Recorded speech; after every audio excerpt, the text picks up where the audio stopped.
I still remember the smell of that morning, the faint aroma of coffee drifting through the kitchen, mixed with the perfume of lilies my mother had sent me the night before. It was supposed to be the beginning of a beautiful day, my 35th birthday, the kind of milestone that makes you pause and take inventory of your life. By all appearances, I had everything a woman could want: a successful career in marketing, a spacious suburban home, a circle of friends who envied me, and a husband who, at least in photographs, looked like the kind of man every woman dreamed of. But appearances are like carefully framed portraits, polished on the surface, hiding cracks beneath. That morning, my husband David greeted me with a smile that felt a little too rehearsed. He was tall, handsome in a conventional way, with a tailored shirt that matched the dark blue of his eyes. He kissed me on the cheek, murmuring, "Happy birthday, Ava," in a tone that carried the weight of duty rather than genuine affection. I told myself not to read too much into it, that maybe he was distracted with work, but deep down I knew. I had been feeling the chill between us for months. At first, it was little things: the late nights at the office that turned into early mornings, the phone calls he answered in hushed tones walking into another room, the way he began to flinch when I reached for his hand in public, like even the smallest touch was a performance he no longer wished to give. Then came the silences, long stretches where we existed in the same space but in different worlds. I told myself every couple goes through phases, that love ebbs and flows. But I also knew when a tide had pulled too far to ever return. Still, I clung to hope. I wanted to believe we could fix it, that we could find each other again. My birthday, I thought, might be the perfect chance for us to reconnect. Maybe he had planned something thoughtful, a gesture that would remind me of why we had once fallen in love. I didn't need diamonds or lavish dinners, I just wanted to feel seen. So when he told me that he and a few friends had prepared a surprise, my heart fluttered with cautious excitement. I allowed myself to imagine a weekend getaway, maybe a picnic under the stars, maybe even a small party where the people who truly mattered would gather. I dressed carefully that morning, slipping into the blue dress he had once called his favorite, curling my hair the way he used to like. But as the hours unfolded, the unease in my stomach grew heavier.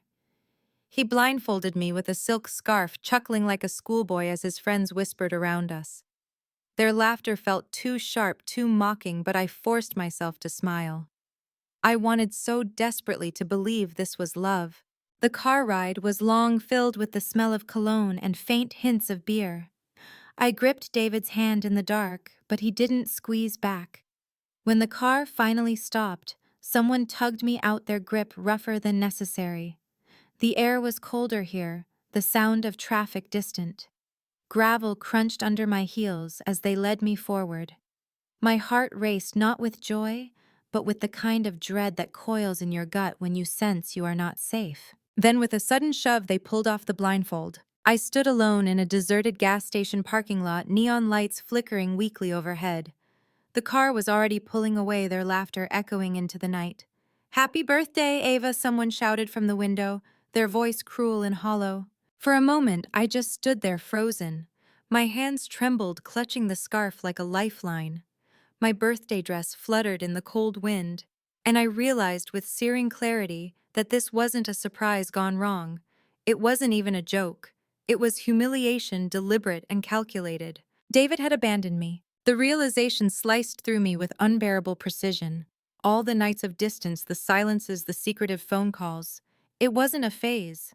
It was a build-up to this, to stripping me of dignity on the very day that should have been mine to celebrate. I wanted to collapse on the pavement and sob until my body was empty. I wanted to scream, to beg for answers, to demand why the man who had once sworn to love me could turn me into the punchline of his cruel theater. But the tears wouldn't come. Not yet. Instead, I felt a numbness spread through me, a frost that hardened my heart. Somehow I managed to call a cab, my voice shaking as I gave the driver my address. He looked at me through the rearview mirror, his eyes soft with pity, but he didn't ask questions. I was grateful for that. The ride home felt endless, the city lights blurring into streaks of gold and red. I pressed my forehead against the window, whispering to myself, "You'll be okay. You have to be okay." But when I stepped back into the house we had shared, the walls felt foreign, tainted. His jacket hung neatly on the hook by the door, his shoes lined up in perfect order, as though he hadn't just destroyed me hours earlier. On the counter sat a cake, with my name written in sloppy icing like a mockery of celebration. I stood there for a long time staring at it, until finally something inside me snapped. I grabbed the cake with both hands and hurled it against the wall. It splattered in a grotesque mess, cream sliding down like melted tears. And that's when the dam broke. I sank to the floor sobbing until my chest ached, until I thought the sound might tear me apart. But somewhere in that sea of grief, another voice began to whisper.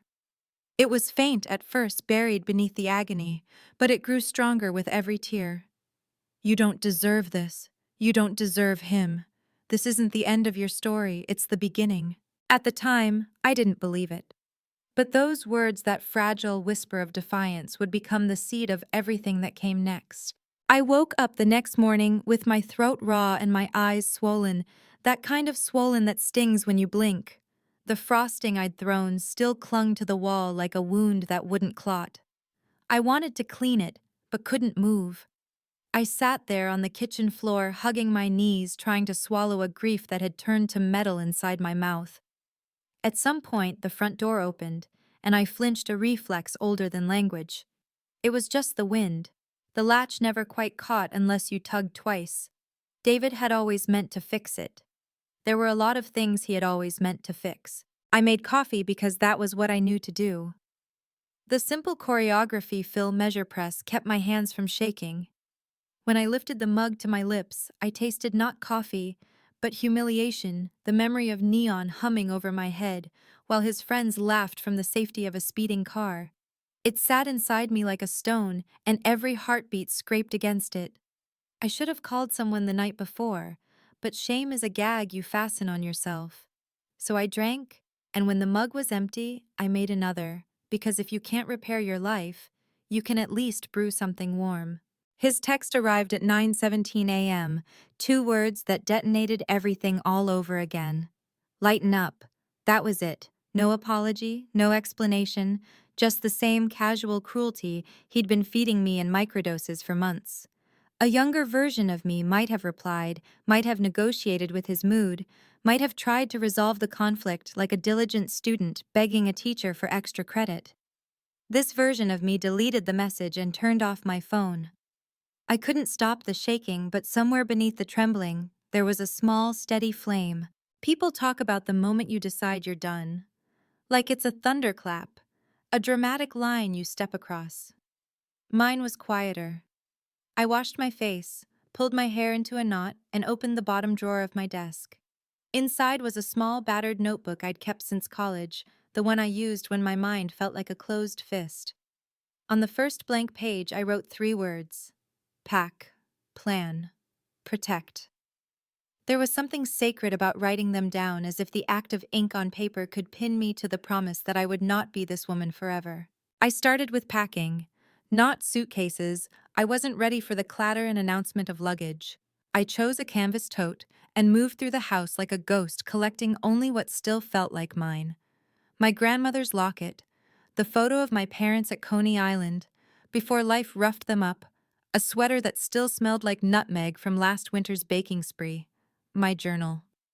I left behind the dress David had picked out for our anniversary, the shoes he said made my legs look longer, the perfume he bought after telling me the one I loved was too loud. It surprised me how liberating it was to leave things behind. Plan came next. I logged into accounts I hadn't touched in years. The retirement fund from a job before marriage, the dusty savings account my father helped me open when I got my first paycheck. There was more there than I remembered. Turns out past versions of me had been quietly kind to the future. I opened a new account in my name only, and transferred what I could without setting off alarms. I ordered a new credit card to my office, not my home. I made an appointment with a lawyer that my friend Lydia had used after her divorce, the kind of woman whose emails use words like strategy and documentation and boundaries. I didn't tell Lydia why. I just asked for the number, and she gave it without questions, which is a kind of luck you don't realize you need until you do. Protect meant calling my mother. I put it off all day, afraid her voice would break whatever scaffolding I'd erected to keep myself upright. My mother Anna is not a dramatic woman. She doesn't fling herself across couches or wail at the sky. Her strength is the kind you notice in the way she folds towels, in the way she asks if you've had enough to eat, and then just in case sets down a bowl of cut fruit. When I finally dialed and she answered with my name, I told her everything lucidly at first, then tripping, then messy and saltwater slick. She listened without interrupting, without rushing to fill the silence with advice. When I finished, she told me something I had never known. "Your father once left me at a rest stop," she said, and I laughed because it sounded like a poor joke at a bad time. But her voice didn't wobble. Not as a prank. He was angry, and he drove off. I waited 2 hours before a stranger drove me home. He came back that night and cried until the floor was wet. We had two choices: teach him I would accept it, or teach him I wouldn't. I packed a bag and slept at Aunt Rosa's for a week. He never did anything like it again. She paused. I wish I had left longer. I felt a door open inside me. A soft, terrible wind came through. We inherit more than eye color and cheekbones. We inherit the choreography of endurance. My mother's confession didn't make me love her less, or my father less. It made me understand the ghosts that sometimes sat at our dinner table, the ones I tried to ignore as a girl, when the silverware clinked too loud. Their story was a map with two routes, and she was offering me a chance to redraw it. I spent the next days in the choreography of departure. I told my boss I needed 2 weeks off for family reasons, and saw in her face the kind of compassion that touches you without insisting on specifics. I slept at home the first night, and the second, because I needed the ritual of leaving to be chosen, not frantic. I moved money, scanned documents, took pictures of the house in case something petty became something legal. When David came home, he was buoyant, jovial, a man who had won a game he hadn't realized he started alone. "Don't sulk," he said breezily, like my heartbreak was an inconvenience he'd tolerate if I made it charming.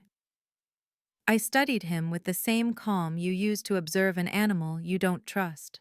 He didn't apologize because it would require him to admit he did something wrong. He framed it as just a joke, as "You're so sensitive as God. Ava, would you relax?"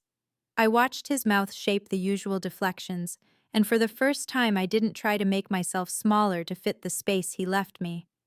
There's a kind of magic in refusing to argue with someone who demands the stage. His lines fell flat with no audience to feed on. On the fourth day, the lawyer, her name was Mara, met me in a small conference room that smelled faintly of lemon cleaner and ambition.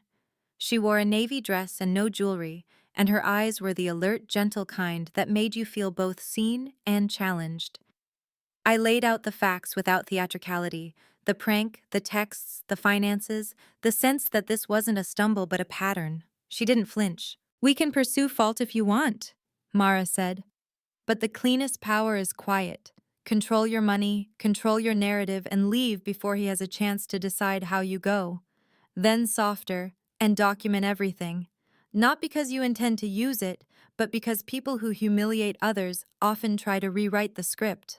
That night, I slept on the guest room bed with my tote by the door like a firefighter ready to run.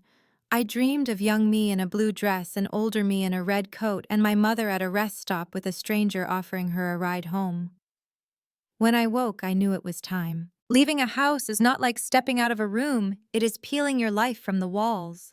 I moved with reverence, touching the lamp we'd found at the flea market, the crack in the tile that looked like a lightning bolt, the cereal bowl with a chip. I always turned to the back so guests wouldn't see. I wrote a note on the kitchen counter that said only "I'm done.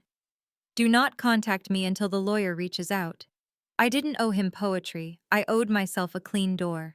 My mother drove me to the train station, squeezing my hand at the light the way she used to before I walked into a big exam. "Text me when you're safe," she said. And Ava. I turned toward her, and she smiled in that quiet way that lifts people. "Happy birthday. Truly. Make it your first." The train carried me out of the suburb and toward the city, and then to the airport, where the boards flipped destinations like tarot cards. I didn't have a plan beyond a way, but the body knows what it needs. When I saw the word nice, my skin hummed. 10 hours later, I stepped into a French afternoon that smelled like salt and lemon and possibility. People think reinvention is champagnes and haircuts. Mine was bus schedules and grocery stalls and renting a small sunlit room with a view of a courtyard where an old man played chess with himself. I found work faster than I expected. Skills are passports. It turns out strategy for beauty brands translates even when you swap English for French and New York for the Côte d'Azur. I began consulting for a small boutique hotel, then a local skincare startup. I worked until my muscles learned the weight of my new life. I walked by the sea after dinner and let the wind reorganize my thoughts. Grief didn't vanish in the sun. It came with me like a quiet roommate. I'd be slicing peaches and suddenly remember the feeling of that blindfold against my skin, the way laughter can sound like breaking glass. I didn't exercise it. I set a chair for it at my small kitchen table and said, "You can sit here, but you don't get to speak for me." One evening, the hotel asked me to help with a pitch for a charity regatta branding story donors. My French still stumbled on the more intricate phrases, so they paired me with a liaison named Elodie, who smelled like orange blossom and wore linen like a second skin. "You'll meet him tomorrow," she said, eyes alight. "He's the patron." When I asked who, she shrugged like she'd been asked to introduce a neighbor and not a page from a business magazine. "He prefers quiet," she said. "He's kind." Kind wasn't a word I'd used for men in a while. Still, I ironed my best white shirt and pinched my cheeks and told my reflection, "We are here. We are not hiding." The meeting was set on a marina where yachts rose from the water like polished cities. Even their ropes looked expensive. He arrived without entourage in a navy sweater and the kind of watch that tells you more about time than money. He had dark hair threaded with a few silver strands and the sort of face that grows better with weather. When he shook my hand, he looked at me, not over me, not through me. "I'm Luca," he said simply in lightly accented English. "Thank you for helping us tell a story that is not about my name." It was a strange opening line and it loosened something in me. We sat at a table that overlooked water, the color of a bruise healing. He listened as I laid out a campaign that focused on the apprentices, the regatta-sponsored kids from inland towns learning to sail, learning to fix diesel engines, learning to trust a horizon. He asked thoughtful questions, and not once did he check his phone while I answered them. When I finished, he smiled the kind of smile that lands softly and still. "You speak like wind," he said, searching for the word. "Steady, quiet, but strong." I felt my face burn not with flirtation but with a dignity I hadn't known how to ask for. When the meeting ended, Elodie rolled her eyes fondly at me as we walked back along the dock. "He never says more than he must," she said. If he said that, he meant it. That night in my room with cicadas sawing the dark into pieces, I reread the 3 words in my notebook: pack, plan, protect. And beneath them wrote a 4th possibility. The word shimmered not as promise, but as permission. 2 days later, the hotel called to say the regatta committee loved the pitch.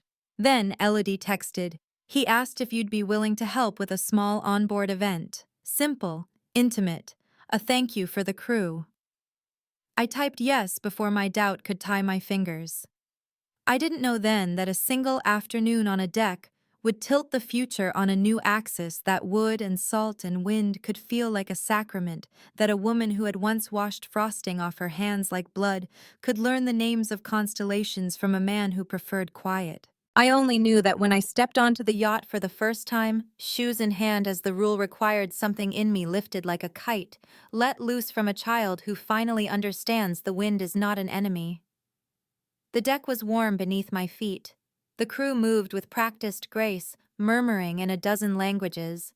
And beyond the rail, the sea breathed.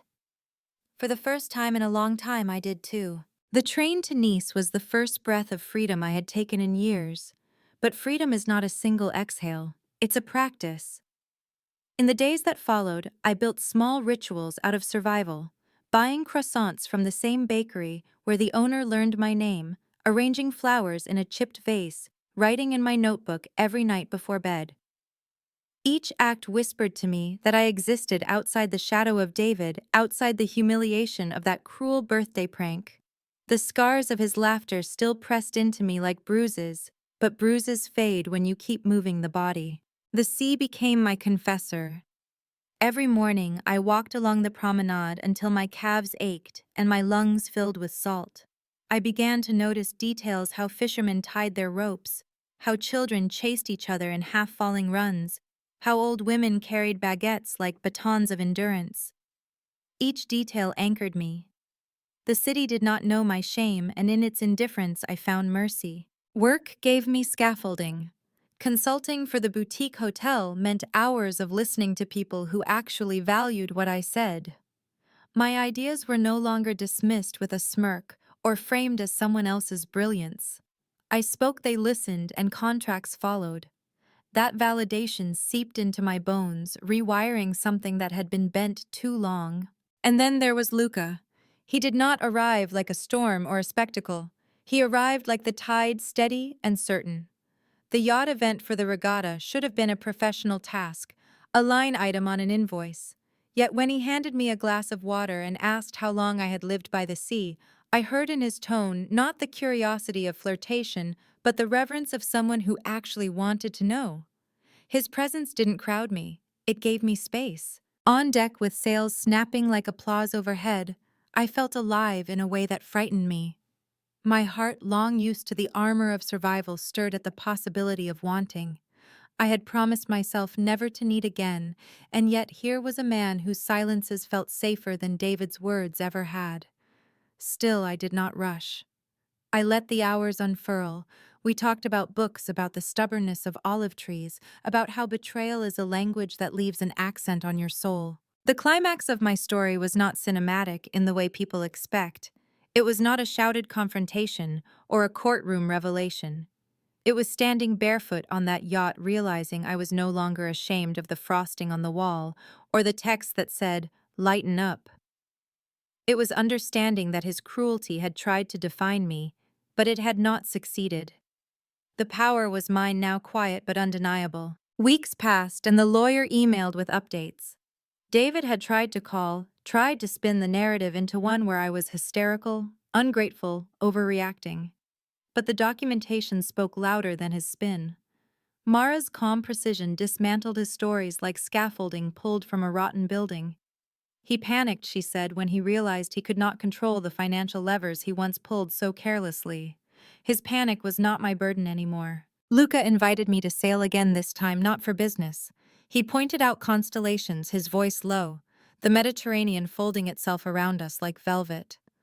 I thought of my mother's words, of the rest stop, of the map she had drawn, and the map I had redrawn. I thought of Ava, the girl who once waited for apologies, and the woman who now did not. And in that quiet under stars that seemed older than betrayal itself, I smiled. Not the smile of someone pretending to be fine, but the smile of someone who had survived humiliation and turned it into a hymn of freedom. David's silence in those weeks became its own kind of noise. He had always been the man of declarations, booming speeches in boardrooms, exaggerated gestures at parties, smug monologues when he wanted to break me down. But after Mara's filings cut through his lies, he resorted to desperate texts, fragmented sentences, late-night calls. I did not answer voicemails that started with rage and ended in pleading. Once upon a time, that cycle would have hooked me, my heart sprinting at the possibility of reconciliation, my chest hollowing with guilt. Now I listened only long enough to save them for evidence, then set my phone face down and returned to my notebook. I filled pages with reflections about the difference between loneliness and solitude, about how betrayal teaches you to see shadows in sunlight, about the strange relief that comes when you realize the person you feared losing was the very one weighing you down. Writing gave me scaffolding to understand that his cruelty had never been about me. It had always been about the emptiness inside him, an emptiness no yacht or deal or mistress could fill. Luca read one of my entries once after I left it on the table by mistake. He didn't comment immediately. He closed the notebook, gently set it back, and later when we were drinking espresso by the sea, he said, "You write like someone rebuilding a cathedral from ash." His words lodged in me not as flattery but as recognition. For the first time in years, I felt seen not as a role wife employee scapegoat but as a whole person. One evening, I returned to the hotel to find an envelope waiting. Inside, a formal letter from Mara. The divorce was finalized. David had tried every maneuver, every manipulation, but in the end, the weight of proof crushed his theater. I was free not metaphorically, not in some abstract promise, but legally, irrevocably free. I sat on the balcony that night with a bottle of cheap rosé and watched the horizon blur into dusk. Freedom does not announce itself with fireworks. It seeps quietly into your bones. But karma has a way of circling back louder than you imagine. A month later, while I was preparing logistics for another regatta, gossip flared through the hotel. David's company had collapsed. Not gradually, spectacularly. A contract scandal exposed investors fleeing his carefully curated empire, unraveling in headlines. Mara forwarded me one of his frantic emails to her filled with blame and panic. I read it once, then set it aside. The man who once laughed at my ruined birthday cake was now watching his empire rot, and I did not feel triumphant so much as released. His downfall was not my doing, it was the echo of his own choices. Luca invited me onto his yacht again that weekend, not for work, but for rest. We sailed into waters so blue they seemed unreal, and for the first time, I allowed myself to unclench. I thought of the girl I had been sobbing in a hotel bathroom with frosting on her dress, and I wanted to tell her, "You will be more than this. You will not only survive, you will thrive in ways he cannot imagine." As the sails filled and the wind lifted strands of my hair, I felt the full circle of it: betrayal, exile, rebuilding, freedom. David's laughter had once carved wounds into me. Now the sound of waves erased them. And I knew deep in my marrow that my story was no longer his to tell. It was mine, and I had just begun. At this point, if you've walked beside me through the shadows of betrayal into the light of vindication, I want to thank you. These stories we share of wounds of survival, of transformation, are not just entertainment. They are lifelines. If my journey touched you, please like this video, share it with someone who might need the reminder. Subscribe for more stories that dig into the marrow of our lives, and leave a comment with your own reflections. We grow stronger when we tell the truth together.